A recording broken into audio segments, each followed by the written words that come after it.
Ono boy kaja. Ambe, ama yule ku.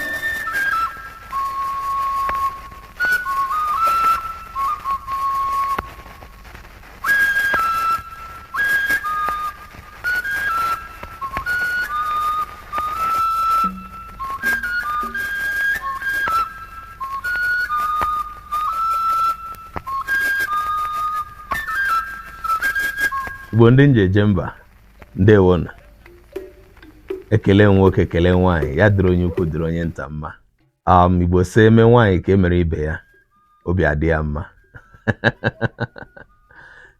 Ndụ mmiri ndụ azụ asị na mmiri atala ma azụ anwụkwala. Igbo na-asịkwa na ala dị mma wuru ndị nze nke pụtara na ụfọdụ mgbe ụfọdụ ihe na-eme ụfọdụ ndị mmadụ ewerezie ya mere in today's modern language, say GMP office. And this is the reason we are making this 6th video and having this 6th conversation on this 6th day about the role of Igbo women in the preservation of Igbo language and culture. Aka bụ nwanne unu nwoke Ima Asonye, onye na-enye aka n'ịhazi ihe gbasara nkwalite na nchekwa asụsụ na omenala Igbo site n'ọrụ anyị na-arụ n'ụlọ ọrụ omenka app. Ana m ekele unu niile ka hapụ ịbụ ndị nze ndị na-eji ala dị mma eri.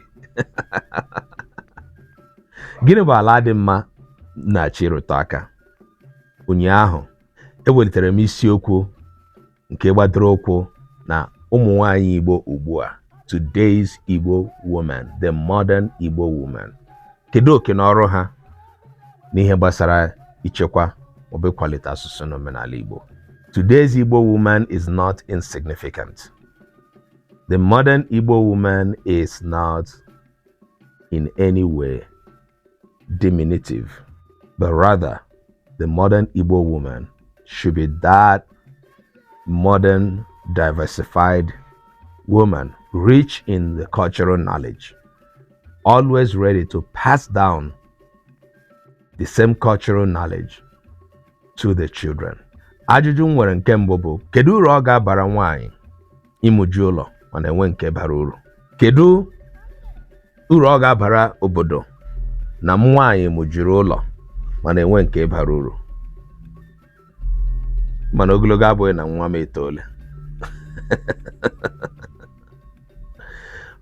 Nwaanyị ọbụla amụrụ nwa na-egosi ya ụzọ o kwesịrị ịga bụ nke gbadoro ụkwụ na ịmata ihe amamihe si na asụsụ na omenala ha. Nwaanyị ahụ ọ rụchaba ọrụ ya n'ụwa. In our conversation about the need to preserve our language and culture, ọ bụghị mmadụ ka a ga-akọrọ akọrọ n'ụbọchị taa ihe Igbo na-agabiga, ihe anyị na-agabiga n'aka ndị anyị na ha gbagbata obi n'obodo Nigeria, ihe anyị na-agabiga n'ụwa niile gburugburu, ihe anyị na-agabiga n'obodo niile anyị bi, ebe anyị na-arụ na ebe anyị na-eje azụ ahịa. Ọ bụghị mmadụ ka a ga-akọrọ akọrọ na aha anyị adịghịzi mma na mkpọrọ hihie. Ndị ụlọ anyị na-akpọ ya mkpọrọ hihie, ụfọdụ na-akpọ ya mkpọrọ fifia maọbụ mkpọrọ fifi. Na aha anyị adịghịzi mma na mkpọrọ hihie abụghị n'ihi na anyị dị njọ, abụghị n'ihi na anyị bụ ọbata osu, kama na ọ bụ ka esi hazie okwu ihe gbasara anyị kamgbe ọtụtụ oge. Kamgbe ndị ọcha bịara, anyị wee menyụọ ha anya anyị wee menyụọ ha anya, nye gbaa ha ajịrịja, taa ha ahụhụ tupu ha emerie anyị wee were obodo anyị, and also destroyed a lot of our cultural values. Since then, things have not remained the same. And now we are born in the era where we are classified as modern women and men in our culture. In my opinion and in my knowledge of what I discuss here, I think the Igbo, we are about in the era of Renaissance. There is a very huge clarion call there is a great awareness raised. But that awareness raised will not have any fruition, will never make great impact if today's Igbo woman is left aside. Ọ dị ka n'oku a na-akpọ n'ọrụ a na-arụ n'ihe a na-eme nke ugbu a, ọ dị ka ụmụ nwoke ka ọ ka mkpa. Mana ụnyaahụ egosiri m anyị the picture of a man like me, an Igbo man who wears his regalia and goes out to meet ụmụnna in the gathering wherever we gather. Onye ga-eru ebe ahụ sụ Igbo niile juru ya ọnụ, tụ ilu niile juru ya ọnụ, mana ka ọ batara n'ụlọ ya, okwu ya agbanwee bụrụzie bekee. Otu a ka anyị niile dị, ọtụtụ n'ime anyị.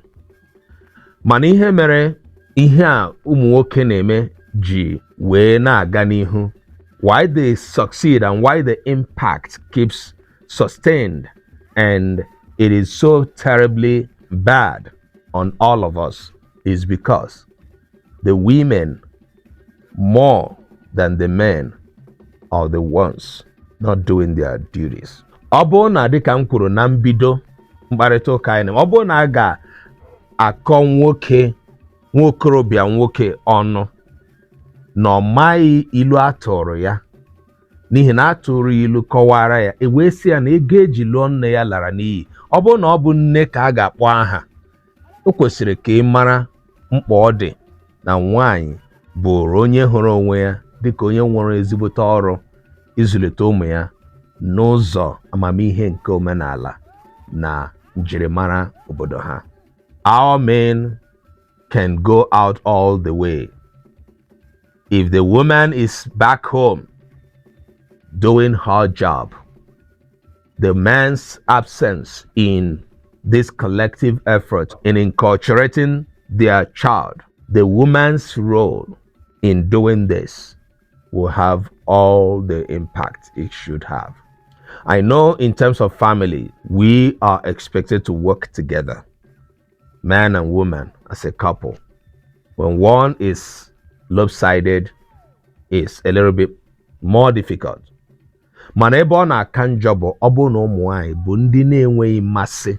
Ọtụtụ n'ime ụmụ nwaanyị anyị taa bụ ndị n'ihi na ha na-arụ ọrụ, because they work, they make money, they tend to be very, very far away in seeking the cultural knowledge, in seeking the traditional knowledge, in trying to see the need to raise their children in the cultural way. Ị gaa n'ime ime obodo ebe anyị na-alụ ọgụ ime ka ụmụazị bụrụ ndị ka na-asụ Igbo n'ụlọ akwụkwọ maọbụ ga-enwe mmasị ịgụ Igbo, ọ ndị nne ndị ọ na-akarị n'ọnụ isi ha, nwa m ojikwa na Igbo eme gịnị? Achọrọ m ka nwa m mụta bekee. Ọ mụta bekee o nweta ọrụ. Ọ sụọ Igbo o nwee ọrụ. Ajambele. The modern Igbo woman we're talking about is that modern woman that uses social media, that is on social media having all other conversation but the conversation about her cultural identity. Is on social media posting all other pictures, images, but the image of her cultural identity.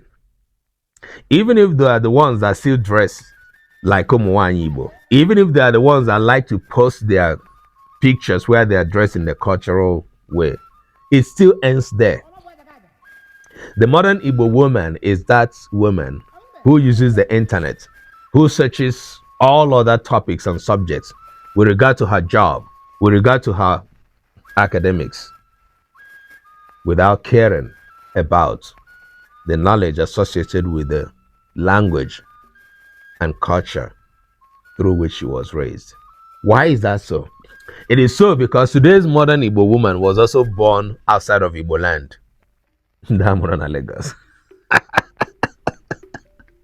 Damuru n'ugwu Hausa. Amụrụ ha n'ebe niile ọzọ na-abụghị Igbo. And that modern Igbo woman amụrụ na Lagos ma ọ bụ n'ugwu Hausa grew up speaking Yoruba, speaking Hausa. And in fact, speaking Fulani, full food, but not Igbo, not Igbo. So that modern Igbo woman carries it on.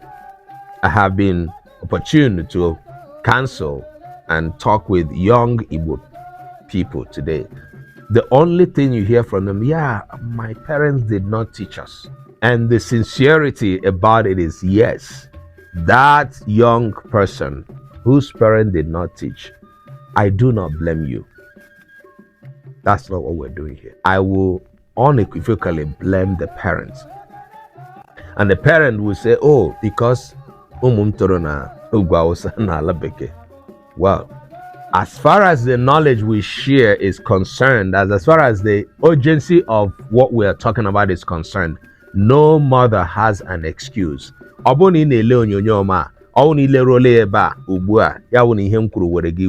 as well banyo oko. But what we are saying is that we have gotten to the point that we can say this without any apology to whosoever is affected. Nihigene ndola ese agbonu nketi yeruchie arụ ala gbafọ ya omenala. If we continue in this way, it is not in any way a bad thing that we are in the modern era, that our women who are supposed to be the embodiment of cultural transference are now busy with working in the office, making money. Sometimes a lot of those that are living overseas are making more money than their men, and that is also the reason we are seeing a lot of marital issues, problems here and there. Our modern Igbo women are the ones in the Kazidiha. You see women walking out of their marriage without looking back. You see women doing some nasty things to indict their man, to push the man away and all of that. And like I said, I'm not about the men today. We're going to talk about the men. Kedu uru ọ ga-abara gị nwaanyị n'ịmụ jiri ụlọ mana enwe nke bara Igbo uru, enwe nke bara Igbo uru? Kedu uru nwa gị bara n'obodo n'Igbo ma ọ maghị asụsụ ya, ma ọ maghị omenala ya? Yeah, he can be a technocrat, a CEO of a company. She can be medical doctor, the greatest surgeon and everything. It is, yes, for the global world, right? Kedu uru ọ bara Igbo? Kedu uru ọ bara Igbo? Kedu ka asụsụ na omenala ga-eji gaa n'ihu? Ọ bụrụ na nwa gị ahụ bie ndụ ya, oh, wụrụ the greatest surgeon on earth, wụrụ the greatest minister on earth, and everything they are not identified as Igbo. They did not play a role in preserving the culture and language through which or in which they were born. How does Igbo, that identity they wear, how does Igbo continue to be? The practice of surgery will continue. The practice of nursing will continue. The practice of medicine will continue. And whatever we represent in the world will continue, right? How does our cultural identity continue? How is it preserved? And how will it continue to be passed down? If it is cut in your lineage, O thou modern Igbo woman, whose job is to wake up, dress up, and go to work and come back fatigued, whose only concern is to help or see that their children are doing their school assignment well, but that school assignment does not include their knowledge of their culture. Ụmụ nwaanyị Igbo, gị onye nne Igbo bi na ala bekee, gị onye nne Igbo bi na ozi bekee, kedu uru nwa gị ahụ ga-abara Igbo? Kedu uru ọ ga-abara omenala ya? Kedu uru ọ ga-abara amamihe sitere n'asụsụ ya? How does language still be passed down through that lineage of that your daughter, of that your son? You have named them Chinedu because Hanagoka, Chukwuemeka, that's all they know. Chidi Amara, Ebubechi, Amarachi. You have named them all these wonderful names, but they are busy changing their names to Chibaik, to Chayoma, to Oma, to Kazi, to whatever on Igbo names that could be derived of whatever Igbo names they have. Why? Because they do not see the significance. How can we continue in this? How? Tell me how. That we are more intelligent than onye kereli igwe n'ụwa mee mụ na ga abụọ Igbo. Onye nne ana m ajụ gị. Now, today's modern Igbo, ana m ajụ gị. I'm using today's conversation to now ask you, thou woman who has not played a role, who does not care about playing a role in preserving our cultural identity. In ajụkwa onwe gị ajụjụ. Ọ bụrụ na a ga-asụ asụsụ n'eluigwe echi na aga asụ Igbo, iche na Hebrew ka a ga-asụ, ịma na ndị ọcha bịara gara isi anyị niile, ịma na anyị ruo n'eluigwe anyị sụwazie in tongues. anyị ruo eluigwe asụwa English onye gwara gị ọ bụrụ na anyị ruo eluigwe maọbụ ebe ọbụla anyị ga-agaru anyị ga-asụ asụsụ Chukwu ahụ nyere anyị asụsụ anyị dịka Igbo uche m na-agwa m na okwurikọ Igbo ka anyị ga-asụ ebe ahụ and if possible onye ọbụla ga na-asụ Igbo You know, we are told not to care much about the earthly things and na ịkpado akụ anyị n'eluigwe mana anyị chọrọ ịka nka n'ụwa chaa isi awọ according to Oliver de Coke nwee ego gosi ya. We want to live 70, 80, 90, 100 years. What is the essence of that your 100 years if your lineage, if your cultural knowledge is cut off during your lifetime? Kedu uru 100 years gaho bara anyị onye nne ka m na-ajụ ọkwụkwụ ka anyị na-akwanyere unu n'izu a anyị wepụtara izu eji kwanyere unu ugwu n'ihi na eme nwaanyị ka emere ibe ya obi adị ya mma anyị mara na yes globally ụmụ nwaanyị a na-celebrate a na-akwanyere unu.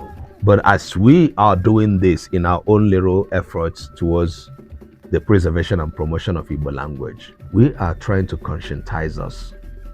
We're trying to call ourselves back to order. Ọtụtụ ihe na-eme n'obodo anyị taa ihe ndị a na-anụ asị a na-anụ ihe anụ n'ala Igbo ụmụ nwoke agba kpọọ n'ubu agba ọla kwekwela chikwekwela arụkwa tofia kwa ọtụtụ n'ime ha na-eme taa they are happening because of this gap, huge gap, the lacuna that is being created when young people ụmụazị anyị na-eto without any idea of the values, of the moralities that come from their culture. The morality that predates what we have even read in the Bible. That what we think is what has helped us in forming our own characters. These our cultural norms predates them. How can you drop those? You cannot answer for yourself. Go back and learn. Gị onye nne na-amaghị ihe gbasara omenala gị na-enwebe mgbe ị kụziri nwa gị ihe aha ya pụtara even if ị kụzigoro aha ya that's the end of it. Na-enwe mgbe ọ na-emetụ gị n'obi na nwa gị anaghị asụ asụsụ obodo ya. Na-enwe mgbe o metụrụ gị n'obi na nwa gị ama ihe bụ uru ọ bara ile ọmụgwọ. They will be looking for English name for it. Postpartum. And I say ọmụgwọ enwe aha bekee. Ọ bụrụ na onye ọcha chọrọ ịma ya mara na ọwụ ọmụgwọ ka because by the time m kpọrọ ya postpartum aga m akọkwara ya ihe niile na-eme na ọmụgwọ. How am I going to explain to them mmiri ọkụ mmiri ọgwụ a na-ara? How am I going to explain to them onye ọcha ahụ okporoko? I mean the significance of it and why our mothers will take them when they put to bed. How will I explain to them? Ihe niile asọ ya na bekee onye nne dịka anyị bịara na ụbọchị nke isii nke mkparịta ụka anyị nke nkụzi anyị na-akụzi nke nkwanye ugwu anyị wepụtara ụmụ nwaanyị n'izu a. Ajụjụ a dịziri gị onye nne onye na-arụ ọrụ oyibo onye na-arụ ọrụ bekee gị onye nne onye ọrụ ahụike onye nkụzi onye ndọrọ ndọrọ ọchịchị onye ụka minister in the church gị onye nne ihe ị maara iji bekee agụ Bible a na-asụ Igbo in your church. Who knows that as soon as the husband leaves the house, you own the house to make sure that the kids, even when the husband is even present in the house, you still control the house. You know how you control your kids. Why do you not use your influence and teach your children while you can still teach them? But we can easily wear our every Igbo gathering ụmụ nwaanyị nwere ashebi ihe a na-eyi eji mara ha. That's the end of it. Onye nne kpagharịa agwa zọgharịa ukwu egwu gị n'ihi gịnị agwọ nọzi n'akịrịka ma ama ka e mere a sị na agadi nwaanyị daa nda asaa agụọ ihe o bu n'abọ ọnụ n'ihi gịnị Igbo nke anyị na-eti mkpu maka ya na-asị na ọ na-achọ ịnwụ anwụ na-achọ ịla ala. Lekwa na ihe na-eme anyị sa anyị n'aka ihe na-esi nkapị isi nọ ya n'ọnụ. It is not far-fetched. It is not others that are killing our cultural identity or our language. It is us. It is us that are opening our arms to accept foreign culture, alien culture that are destroying us. We now see lots of nonsense going on. Because nana anyị gara ala bekee, nani anyị gara obodo Igbo. But yet every day morning, afternoon. We are in the church raising our hands, asking God to do this and that for us. Onye nne, dịka anyị na-akwanyere gị ugwu, lezie n'onwe gị anya, jụọ onwe gị ma ị na-akpa agwa dịka onye nne n'ihe gbasara ịkwalite asụsụ na omenala Igbo. Ihe mere anyị ji na-akwanyere gị ugwu taa. N'agbanyeghị, anyị na-atụ anya na a ga-enwe mgbanwe. Ya nwa mere anyị ji ka na-akwanyere gị ugwu, ka na-asị gị, onye nne Igbo, Happy International Women Week. Ya dịkwara gị na mma dịka ị ga-echegharị mgbe ị na-ele onyonyo a. Ya dịrị gị na mma dịka ị ga-arụkọ ọrụ gị na di gị wee lee ụmụazị unu n'agbanyeghị ogo ha na ugbu a, manye ha ka ha mụta ihe eji mara ha, ihe eji mụọ ha, omenala na asụsụ ha kwesịrị mata ihe Chineke kere ha ka ha bụ Igbo, abụghị Ofeke, abụghị Yoruba, abụghị Hausa, abụghị any other place. They are Igbo before anything else. That's who we are. Thank you for giving me the opportunity of using this space to speak to us. I kagana kwekwa nina dola is agawa ma agaruba kanaga. We must get it right. I will see you tomorrow. And tomorrow I'm going to be naming names. And I'm going to be praising praises. And I'm going to be, singing songs of those that at least I know that I can say have or are playing role in the preservation of our language and culture. Igbo, Udo Derono.